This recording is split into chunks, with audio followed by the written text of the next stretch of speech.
Are you a good storyteller?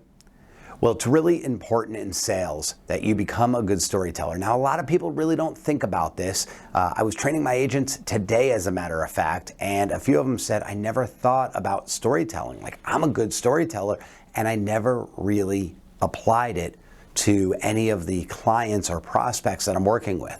So let me give you an example of why good storytelling is so important.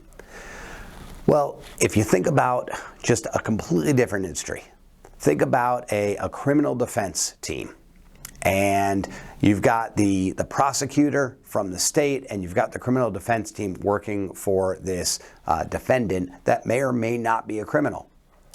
Who tells the better story often wins. Now, unless the evidence is so concrete that there's no question at all, if there's any, what they call reasonable doubt, he who tells the better story wins. We all remember the famous phrase, if the glove don't fit, you must acquit, right? So regardless of where you fall on if OJ did it or not, they told a better story.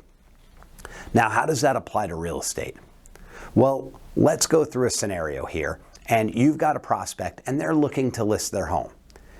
And you ask them what their dream price is. And by the way, this prospect, they didn't call to list their home.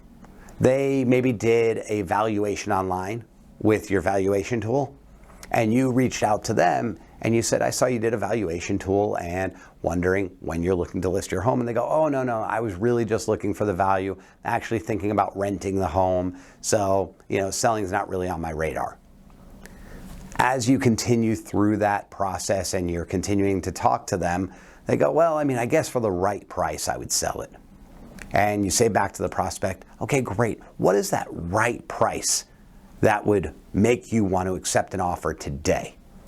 And they say $500,000. And you've already done a little bit of research because you got that home valuation in, your tool has some inaccuracies, however, it's got a range, and that house is a $380,000 to $415,000 house max. So you're pretty much targeting that it's a $400,000 house. So immediately you're going to have a gut reaction to that. And that's what you really need to actually just quash. Just take away the gut reaction, because that was their knee-jerk reaction to say, and you don't know if they're really there. So the way that you could go about this is pass no judgment. And even though you may be thinking, this is an unreasonable seller, it'll never happen, instead of doing that, just think, okay, they're at 500, let me echo that back. Okay, $500,000. Now there's a couple options for you. Again, you could be dismissive and get off the phone call and hang up on them and lose that opportunity.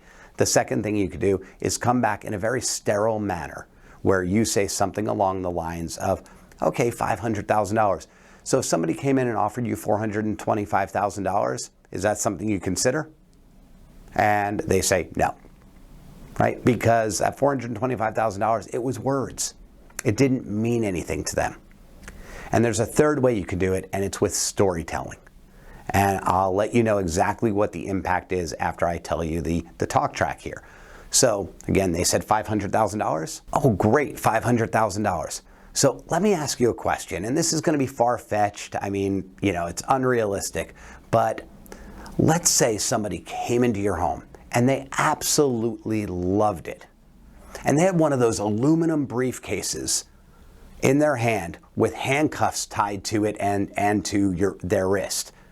And they opened it up, and it had stacks of $100 bills totaling $425,000. Would that be an absolute hard no? And now you may actually evoke a different reaction from them. They might go, well, that would be tough, right? Or maybe they go, no, but, I'd want to counter it and see, and maybe they'll joke back with you and say, any chance you got another $25,000 in that front pocket of yours, right? And now they're at $450 and that it's reasonable, and maybe there's a little more flexibility than that if they're faced with an actual bona fide offer where somebody's going to close in a good amount of time, they're going to put equity in their pocket, so on and so forth. And what happened there was visualization.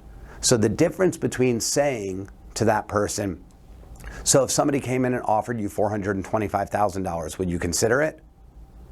And they go right to a no because they've already got that $500,000 locked in their head. However, when they actually visualize it, and I'll ask you, I know you're not going to answer, well, you could comment back on the video.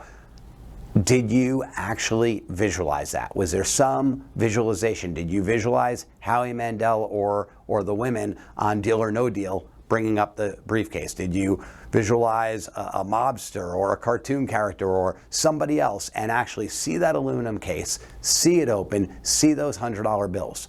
It's the same thing if you're going to buy a used car from a private party and they're selling it for $10,000 and you offer them $8,000 and you have to go to the bank to get the $8,000. Most of them say, no, I'm not going to take $8,000.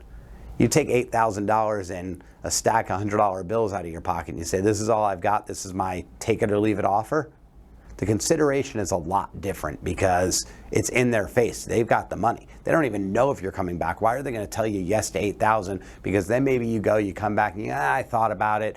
You know, I would do it, but I only brought $7,500. That's my max, right? So in the moment, the negotiation power isn't there unless the visualization is there. So use that visualization, tell a great story, and remember, if the glove don't fit, you must acquit.